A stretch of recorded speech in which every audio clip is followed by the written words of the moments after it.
December 21st, 2012. According to some researchers and scholars, this is the day when the Mayan calendar suggests the world will come to an end. But there is another, equally curious aspect to the Mayan calendar. Not when it ends, but when it begins. More than 3,000 years before the Mayan civilization even existed. The origin of the long count calendar, why they created day one to be August 13th, 3114 BC, is still a mystery. It's obviously backdated. There were no Maya back then. So why did they backward project 3,000 years into the past? Based on the things we have learned about the Maya, it should be something astronomical. One of the ideas about why they backdated it to 3114 BC is because some kind of cataclysm happened then. Recent research has discovered that an asteroid or multiple asteroids did hit an area around Austria and Europe. And that could have caused a blackout of the sky for several years. And this is then when the calendar began. Scientists at Harvard and Princeton have said that this massive global worldwide catastrophe, a mass glaciation of the planet, occurred when this age of the Mayan calendar begins. This happened not within tens of thousands of years or hundreds of years, but within weeks, within days, literally. This took everyone by surprise. According to the Mayans, we are coming to the end of the fifth age. There have been 4 catastrophes before us. Each one ended up with a destruction of the Earth. And now we're just coming to the end of the 5th age of the Mayans, which will end now in December of 2012. According to the Mayan predictions, this will also end in a giant catastrophe.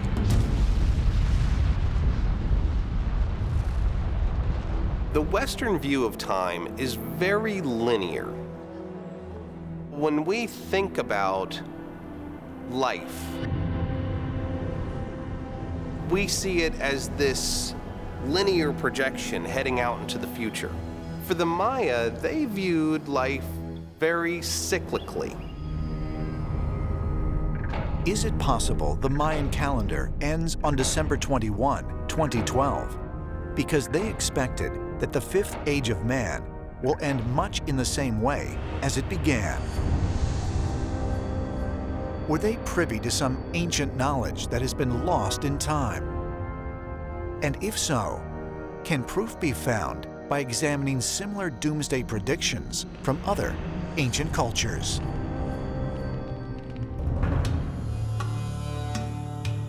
Egyptian time coding in the Great Pyramid of Giza is telling us that there would be a series of water-based catastrophes between late 2004 through about 2006, and look what happened. We have the Asian tsunami, which kills about 250,000 people. We have Hurricane Katrina.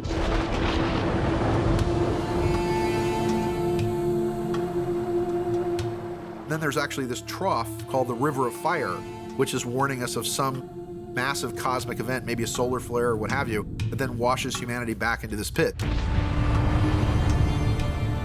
In addition to the eerie similarity between the Mayan and Egyptian prophecies, researchers have also noticed a connection in the doomsday predictions of the Hopi Indians of the American Southwest. The Hopi people of the Native American nations believe that we are in the 5th age of man, and that this is an age of purification, and that it is near the end time. The Hopi believe that unless all the people of the earth can come down and live more in harmony with themselves and with the planet, that there's going to be a great destruction coming.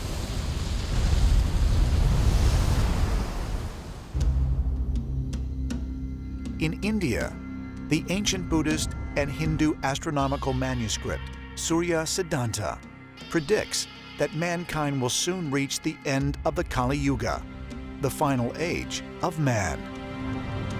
The male divinity Kali that is referred to in the end of days in the Mahabharata It refers to a time of great chaos and discord, and depending on how you read the dating in the script, we're well into it.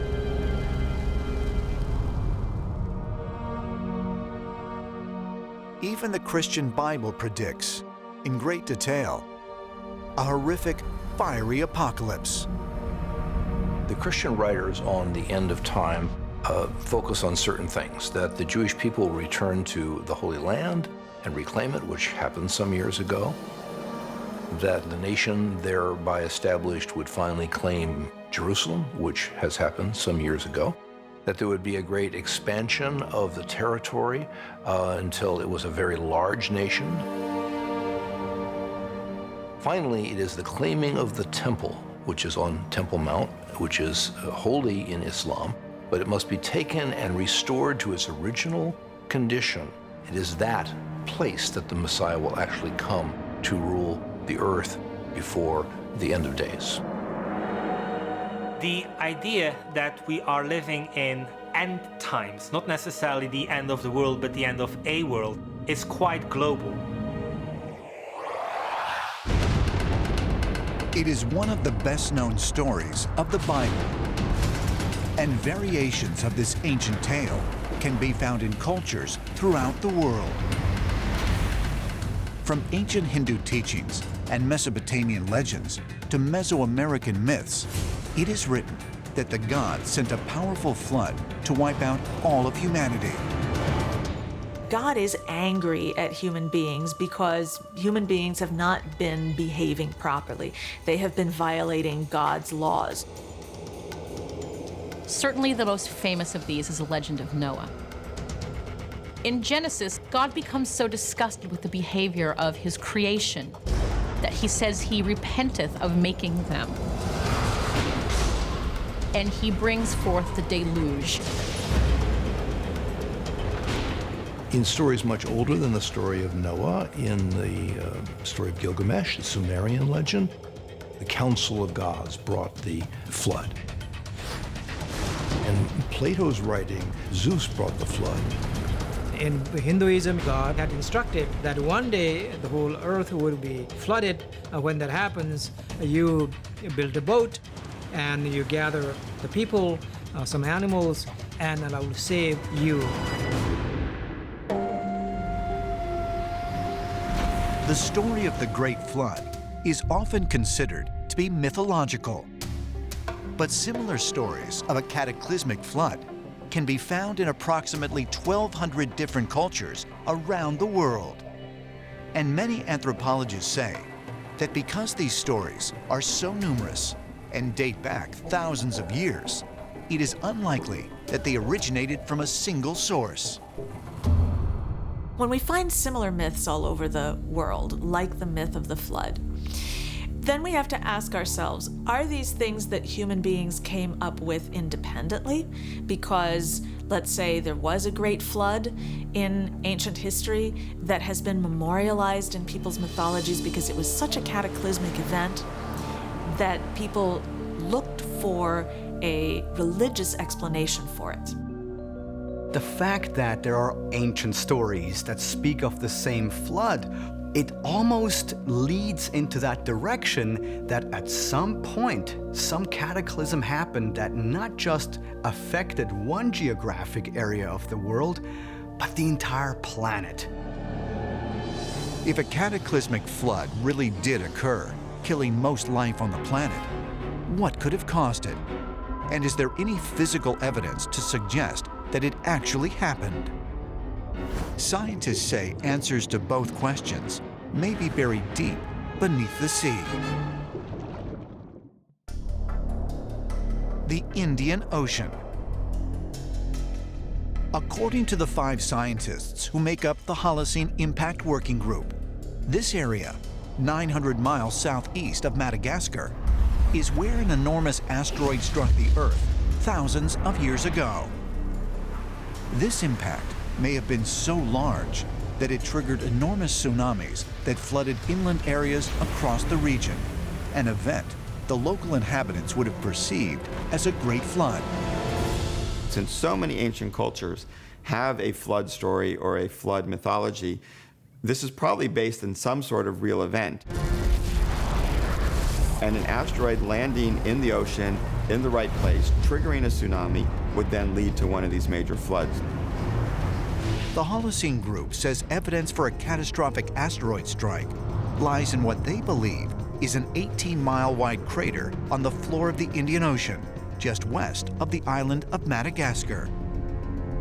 Holocene Group scientists believe further evidence supporting their theory also lies in what are called chevrons, ancient deposits of sediment and fossils in both Madagascar and Australia. What was so out of place and unusual about the chevrons was that they weren't land-based debris, but rather it was the kind of debris you get from an ocean sea bottom. Things like marine animals, marine fossils. They've also found what's really the smoking gun of any asteroid or comet impact, and that's microbeads.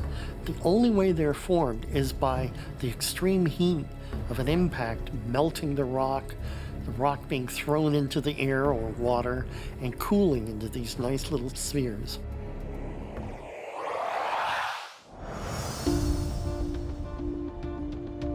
Planet Earth.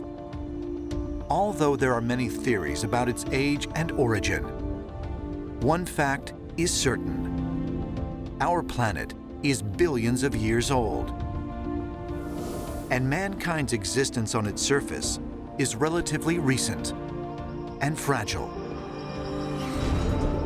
Throughout history, the biggest threat to mankind has come in the form of natural disasters. But does that mean the world will end on December 21st, 2012? Recent evidence has shown that the ancient Mayans possessed knowledge about the universe and its fate that we are only just beginning to understand.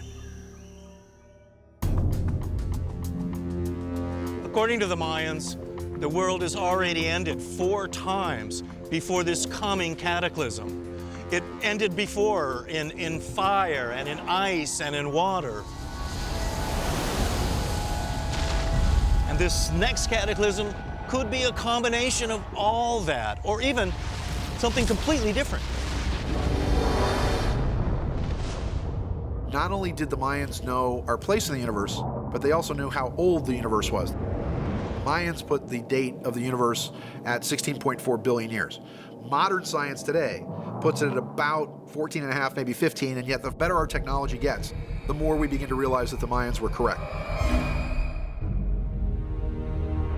Is it possible then, as the Mayans predicted, that the Earth and Sun will align with a black hole on December 21st, 2012? And if so, will such a cosmic event have dire consequences for our world? The Tibetans believe that the sun is a lens, that it activates and amplifies things behind it or things coming in front of it. If that's the case, on December 21st, you have an energy that's coming from the center of the galaxy, that comes from the dark rift, that comes from the womb of the galaxy, if you will, that is now going to be amplified by the sun, that is going to have some kind of effect on humanity. I think the Mayans had an understanding of celestial mechanics. They understood that the sun was going through change, and so my belief is that something will happen with the sun. Well, we know from past experiences solar flares can interfere with electronic equipment. We could see the power grid go down, for example. We could see major things change in modern society that pretty much would cripple us. But if we're talking about losing that ability for an extended period of time, I dare say we'd be talking about a scenario that would result in major changes and quite possibly some very ill effects. Some researchers speculate that the galactic alignment might change or even reverse how the Earth spins on its axis by altering its magnetic field. A sign of the magnetic field changing quickly would mean something has to happen dramatically to the angular momentum of the stuff inside the Earth, which might also mean something happens drastically to the spin of the Earth itself. And once you change the rotation of the Earth, you do have a chance of causing huge effects. It's like having a whole bunch of massive earthquakes at the same time. We talk about a magnitude 7 or a magnitude 8 or magnitude 9 earthquake as being destructive beyond imagination. But what would a magnitude 12 or a magnitude 20 earthquake do? Could it replace the land with the sea and the sea with the land? We're talking about events that we've never experienced before. So some of these changes that people are talking about that could occur could be life-changing, or they could be life-ending. Spitsbergen, Norway. On this remote archipelago, not far from the Arctic Ocean, lies the Svalbard Global Seed Vault, known as the Doomsday Vault. This repository for the DNA of plants, animals, and humans can withstand nearly any cataclysm, including a flood, an earthquake, or a nuclear blast. The Svalbard Seed Bank is a structure or a facility that's sunk into the permafrost. It's essentially an international effort to deposit as many seeds, particularly seeds of crop plant varieties, to help to preserve genetic diversity. Are we creating our own modern-day Ark? One that instead of housing 2 of every living creature on Earth, will house the seeds of every kind of plant life. The Svalbard Seed Vault has been designed with some sort of cataclysm in mind. The idea is that in the event of some catastrophic event, it would still stay cold and preserve seeds for thousands of years. It's sort of this last hope for genetic diversity. The Svalbard is just one of several biological storehouses located around the world. England's Millennium Seed Bank is even larger, while the U.S. federal government has built a similar facility in Fort Collins, Colorado. Scientists say one reason for these repositories is that another large asteroid, similar to the one that is believed to have caused the Great Flood, will eventually strike Earth. It's just a matter of time. You always have the risk, and of course we've seen it here on Earth, of having large asteroids or comets hit the planet and cause tremendous ecological damage. Right now, all our genetic eggs are in one basket. Whether it's a comet or asteroid hitting us, we are in jeopardy. In February of 2013, an asteroid large enough to take out all of New York City came within 18,000 miles of Earth. Another has been predicted to strike the Earth sometime in the next 20 years. But if a great flood or some other global catastrophe were to occur today, are we prepared to survive it? And if there really are extraterrestrial beings watching over the Earth, are they likely to be the cause of such a cataclysm?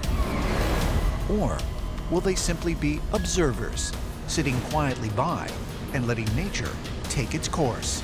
If extraterrestrial gods are there watching us and either aware of future catastrophes or are capable of making them themselves, then perhaps we need to be prepared for that.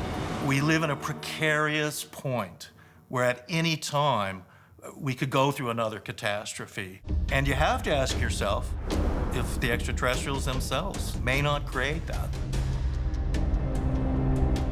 One of the explanations for why extraterrestrials might seek to destroy humankind is because they treat us as their property. They treat us as their offspring, and they're able to make decisions about humanity based on their needs. So perhaps their needs were satisfied and they decided they didn't want humankind around anymore, so it's just as easy to wipe them out as it is to continue to perpetuate their existence. The evolution of humans on this planet has been completely and totally an experiment on the part of extraterrestrials. If survival is the bottom line, they are trying to get us over some kind of a finish line when we're still alive. Our survival was ensured by extraterrestrials way back in the remote past because we are their direct offspring. We are their product. they in fact have a vested interest in our survival. Are there extraterrestrials watching over us, even to this day? Not to destroy us, but simply to see if we can prevail over the Earth's next great cataclysm? It is a question we may not have much time to think about, except to consider how much or how many will survive.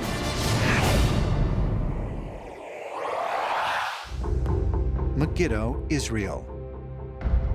Located 11 miles from Nazareth, this ancient city is mentioned more than a dozen times in the Bible, most prominently in the prophetic Book of Revelation.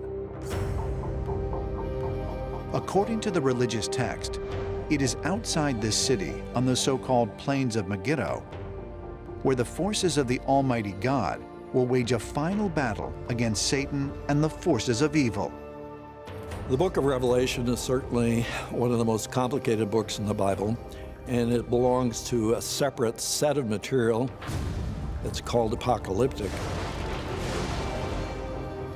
It is a book that gives visions of the future to come.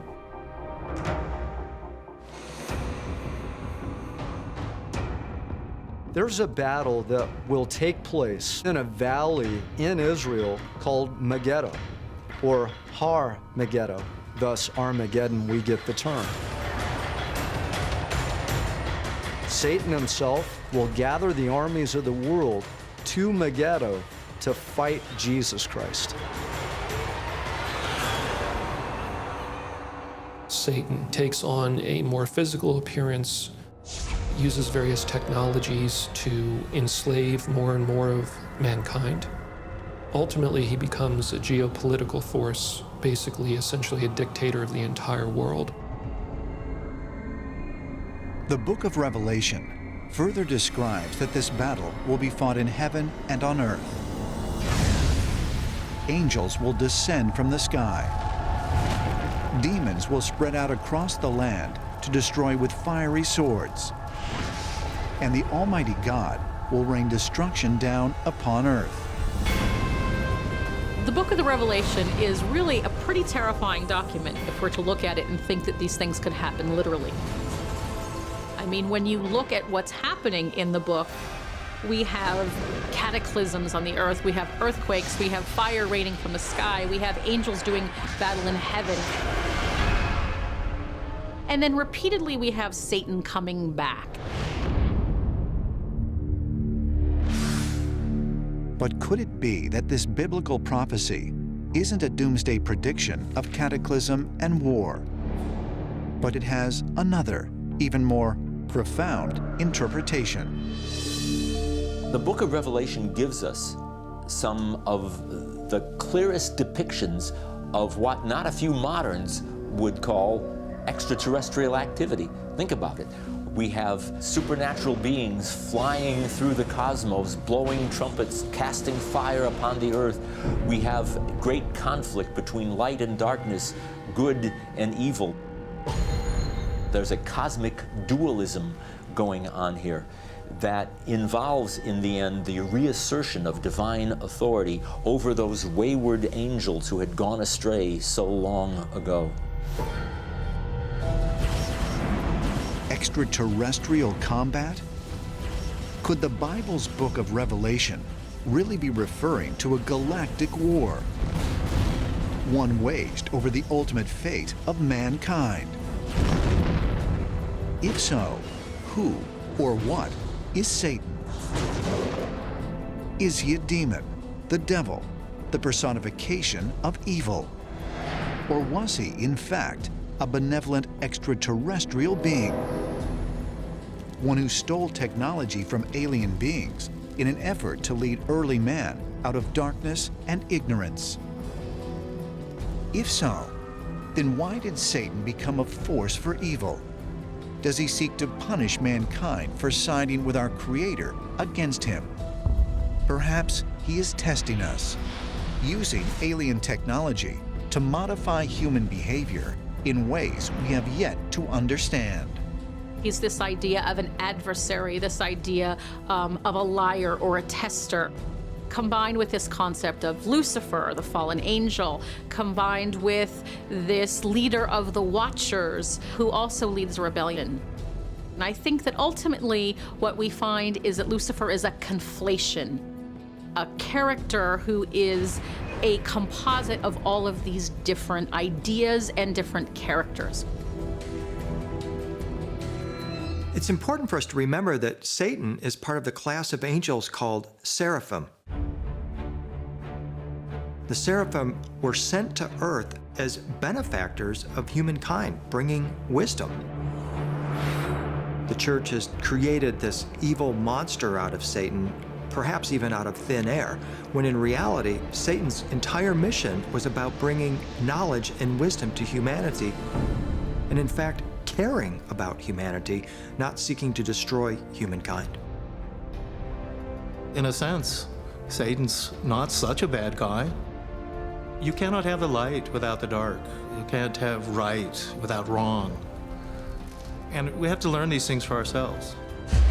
And ultimately, through choice, wrong and right, we grow and we become who we are. And ultimately, that is to be like our makers, to become gods ourselves. On February 19th, 2015, NASA's Dawn spacecraft sent back to Earth images of mysterious bright lights reflecting off the surface of a dwarf planet called Ceres. While some scientists have suggested that the lights are the result of something natural, like an ice field or escaping gas, higher resolution images have failed to uncover the true cause of the reflections. 4 months later in June, the Dawn spacecraft captured even more incredible images. Images that reveal what looks like a 3-mile tall pyramid. These are possibly technological structures. So this brings up the question, is it possible that these were built by extraterrestrials? Instead of looking at the creation myths from Sumer as mythology, maybe this is scientific data that we should be revisiting. Might further exploration of Ceres reveal evidence that it once served as refuge for the survivors of an alien war? Ancient astronaut theorists say yes, and claim that according to the Sumerian texts, these warring extraterrestrial factions also took refuge on another planet, Earth. And they propose that stories found throughout the world of gods waging battle in the skies suggest that this otherworldly conflict continued once the survivors reached their new home planet.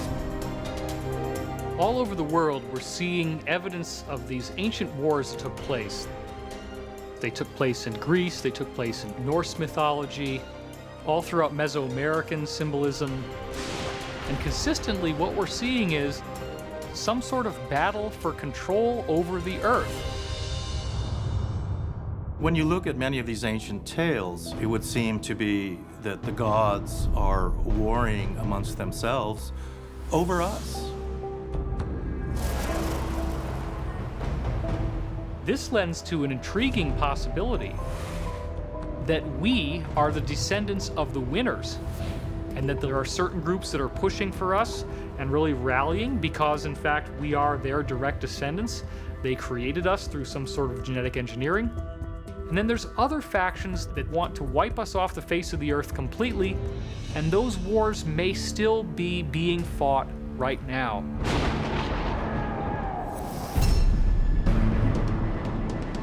Are humans the descendants of a race of alien beings whose home planet was destroyed thousands of years ago?